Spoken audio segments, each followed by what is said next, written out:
Yes, I did. Welcome back, bowling fans. We are here, Rabs Country Lanes, Highland Boulevard, Staten Island, New York. That's right, New York City. And this is the #1 rated bowling show on the internet today. That's right, Dennis. Don't laugh. It's the truth. Not true. Not true at all. Yes, I took some time off. I was off social media for 40 days. It felt good. Yes, I was cleansed. I got away from all the crap, the politics, all the Yankee Met nonsense, and enjoyed it. And it's good to be back. I spent my week in Virginia, went to a baseball tournament, my son, high school. They did all right.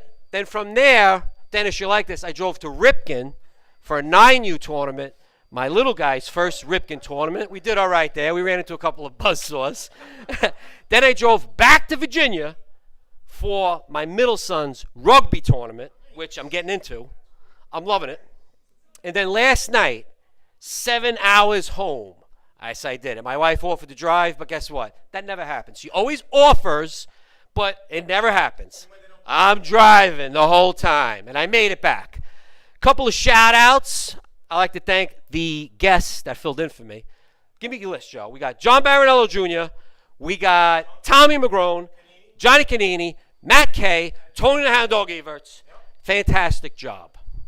We have special guests tonight, 3 of them, and you know them all. But first, we got to get to a couple of special people. The first one is on camera #1, decked in the blue and orange, baby, the Hebrew Hammer, Matt Kaplowitz. Look at him. Did you get him? I got him. This guy's a classic. Second up, that's right, you got to get him twice.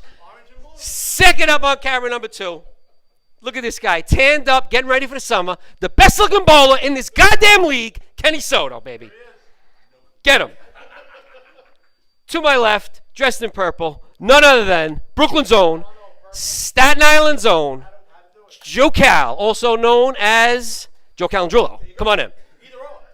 Either or. Thanks, Giuseppe. Welcome back, brother. Listen, there's a reason why I put purple on tonight. There's a couple of reasons. One, we have bowling's royalty family, one of the royalty families. The royal color is purple, okay? And the other thing, my friend is back from his Lenten mission. Yes. What color do the priests wear when they're up there on Sundays during Lent? Purple. Now, I'm just putting it out there. I'm far from a priest. Let's leave it at that. Anyway. Light the candles. Anyway, special. I got one quick shout out to my son, 22 years old today, my son Brad up in Binghamton. We love you, kid. 22, doing his thing, going for his masters. Thank God he takes after his mother and doesn't take after me. Thank God for that. Anyway, listen, we got one of bowling's royalty families tonight. They're up there at the top of the food chain. We've got Michelle Sheree Soprello. We got Dennis Sheree, and we got Jeff Sheree. Come on in, my special guests. Come on in. Come on in. Got the heavy hitters out here. The champ, my girl. You're not getting a kiss. All right. So listen, we're gonna start with Chivalry's Not Dead on this show. So we start with the ladies first. Michelle, I'm gonna ask you a couple of rapid fire questions. Okay. First, I'm gonna ask is the bowling community wants to know. Has nothing to do with bowling, but the bowling community wants to know exactly how competitive was it growing up in the house with these two. Oh, it was definitely competitive, but it started way before them. It was from my dad all the way up. Really? Yeah, I mean, there was competition about everything. Really? Video games to wiffle ball games in the yard and stickball games and stuff like that. So it's been long running, wow. And it's still continuing to this day. Wow. Yeah. Well, that we know.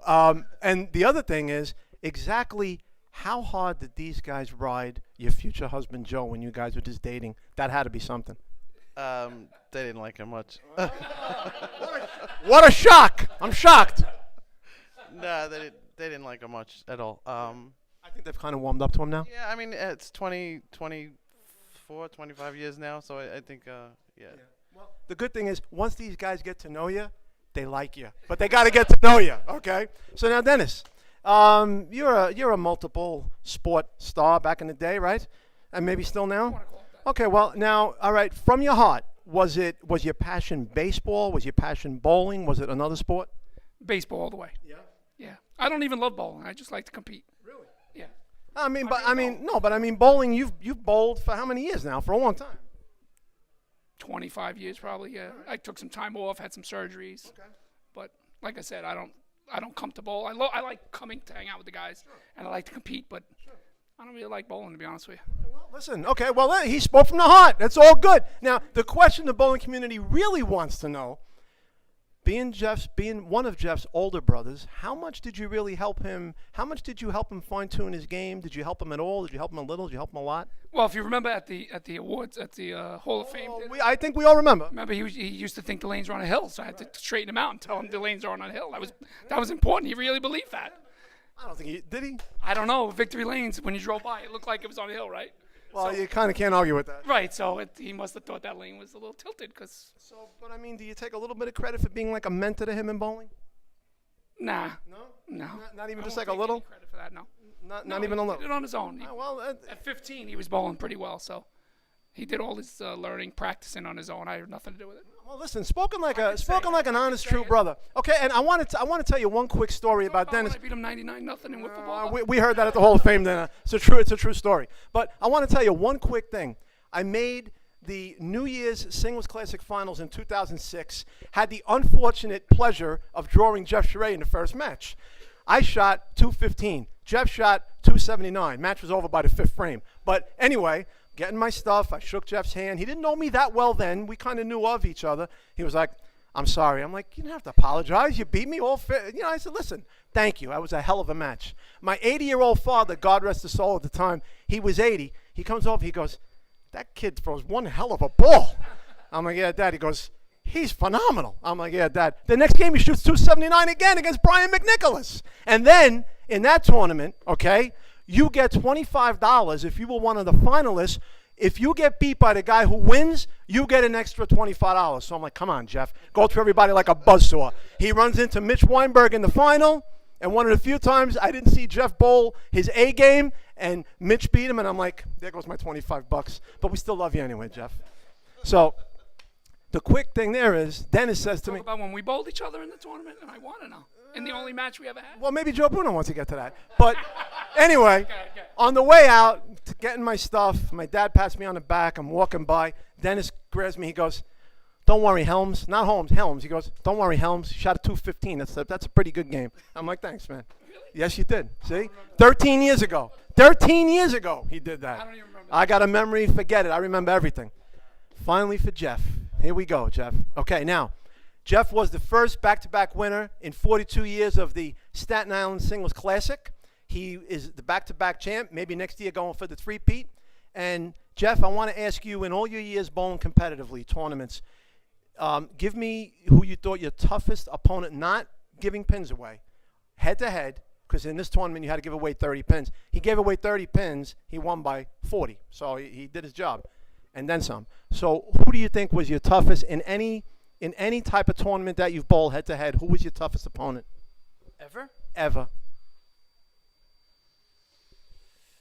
I'm going to say the 90 championship against Bob Spallone. I knew that's what he was going to say. Had to be. First of all, he was the best. He was the house mouse at that point. You know what I'm saying? So I was only 15 years old, and I was nervous. I was basically, how am I going to beat this guy? This guy's averaging 228. I was only like 215 or 216 then, and he had there must have been 200 people here, and about 170 of them were rooting for him. I think the only 30 people were my family members rooting for me. So even the guy announcing, Simonelli, he was rooting for Spallone too. Well, he's a Brooklyn guy. Announcer. So every time he struck, he was screaming in the camera. And he did it. I can't believe it. Oh, he said he couldn't even get my name right till the seventh frame. The video's out there, folks. You could go on YouTube. Jeff had the mullet going. It was a sight back then. But so now, Jeff, if you had to turn back time, or maybe you don't want to turn back time, all the years that you've been bowling, give me your favorite decade, your favorite era. Was it late 80s, the 90s, early 2000s? Is it present? Where would you like to be? Would it be back in time? Would it be now? And why? Well, age-wise, everybody wants to be back in time. I mean, bowling. Bowling-wise, I'm going to say the present time. I'm going to say the present time because I'm achieving more now in I guess the early 2000 teens and everything like that, I'm achieving more now than I ever did. You know what I mean? I'm averaging higher than I ever did.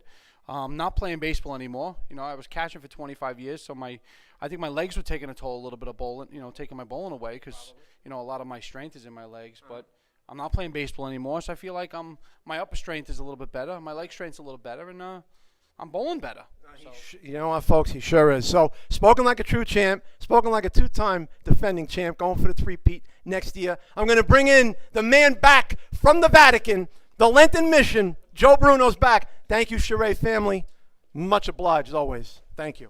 Giuseppe? Thanks, Joe. No, it's all fun stuff. It's all fun. I'm glad you guys are here. I'm a big fan of the Scire family, especially Dennis. Love Dennis. No. Congratulations on last week. That was fantastic. And Jeff, by the way, always texts me after the tournament and says that we did a good job. So he is a fan of the people promoting this sport. You got the man behind you. Who's there? Big Ray. What's up, Ray? How you doing? So the bowling community needs to know certain things from the Scire family.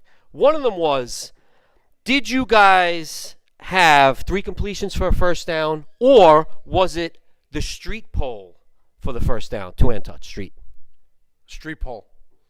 You guys went with the pole? When we went to street pole. No 3 completions? Street pole all the way. 5 or 7 Mississippi? 5. Okay, so is he right? What was the question? 5 or 7 Mississippi? 5 Mississippi. All right. We did 7. It must have been a noodle up thing. All right, a little bit more time. What? What happened when the guy crossed the middle? You were allowed to charge the quarterback. Exactly. Remember that? And the quarterback can run. The quarterback can run. If you step to the side and you made him... Sorry, Michelle. This is just some stuff. All right, how about 2 outs an inning, wiffle, or 3? 1-on-1, it was 2 outs an inning. Exactly. All right, so we basically had the same rules. How about automatics? What kind of outs were there? Did you guys play pitcher could catch any ground ball, it's an out? Or pass the pitcher a hit? Pitcher can catch any ground balls and out. How about outfielder catches a ground ball, is it an out? Base hit. All right, he's right. All right, that's how we did it too. Once it passed the pitcher, it was a hit. But any ground ball caught by the pitcher, automatic out. All right, great. This is good stuff. 21 win by 2? 21 win by 2 in wiffle ball? Basketball. Yes, win by 2. Yeah, right? Okay. Laverne and Shirley or Happy Days? Happy days. Really? Okay. All right. How about Jeff's favorite music? People want to know this, by the way. I bet you everyone in the bowling community, nobody knows what kind of music Jeff likes because all they think about is bowling. Classic 90s. Like what? Dance music.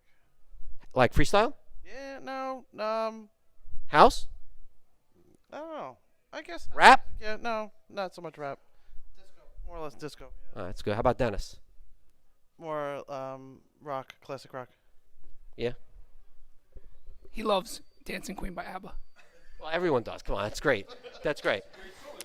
How about Michelle's favorite tunes? It's got to be 80s freestyle. How about growing up? Was it like Menudo or something? Nah, not Menudo. Cover Girls? New Edition? I don't think so. Yeah? Of course. Who was New Edition?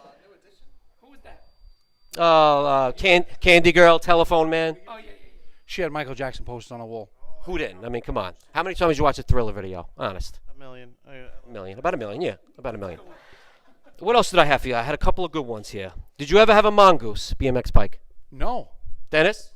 Never. Bikes? No. First car? My first car was in a Chevy Impala. How about you? People want to know this one! I had a Camaro. What year was that?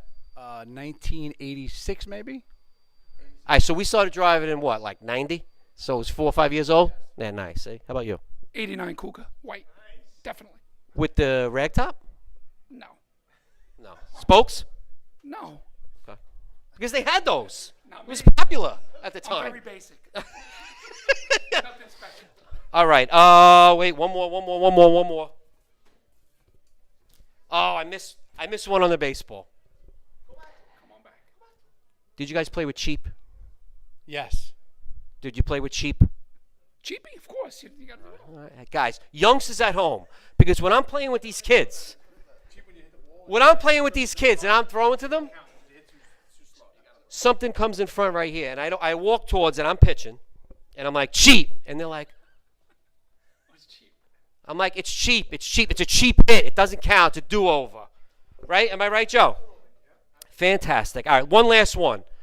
You have to get rid of one. Wendy's or McDonald's. Which one's going to go?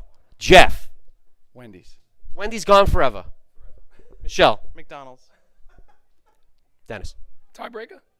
McDonald's. All right, nice. How about you, Joe?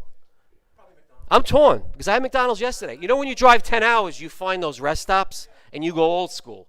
Nuggets, cheeseburger, fries with a lot of salt on it with a Coke. I'm a mess today. It's gross. All right.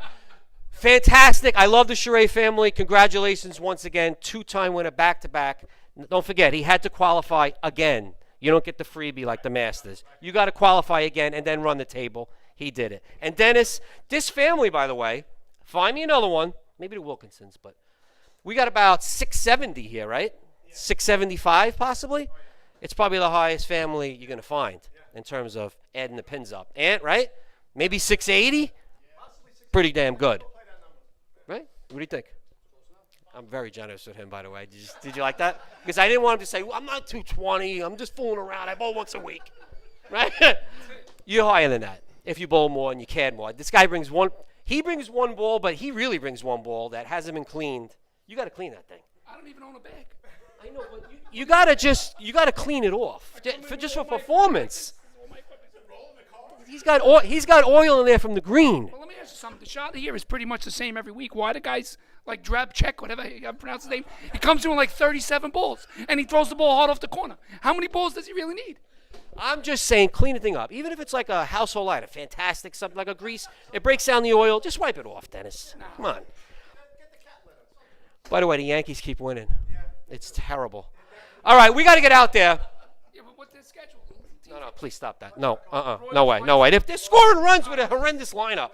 Joe, come on in. Bowler of the week, Lowe's bowler. Love you, Michelle. One of the nicest girls, by the way, around. Always. You're gonna give away. You're gonna give away the Lowe's bowler. Okay, the Lowe's bowler of the week. Lowe's bowler of the week is one of New York's finest, NYPD's very own Steven Ennis. We love you, Steve. 540 for Steve. He went back to the Penrose days and shot a 540. So in closing, we want to thank Dennis. We want to thank Jeff. We want to thank Michelle. Pleasure having the three of them here, the Holy Trinity, right here. And folks, We don't want to talk about the 99 nothing. we're not going to talk about 99. We took that up at the Hall of Fame. We got to get on the lanes. Lord knows some of us need practice. He don't. Some of us need practice. So we're going to say, as we always do, well, before we say that, we're going to say we don't know who our guests are yet for next week. Promise we're going to have somebody. We got 4 more weeks to go after tonight. So in closing, as we always say, good night, good luck, God bless, good bowling. Thank you, guys. Sit, Ubu, sit. Good dog.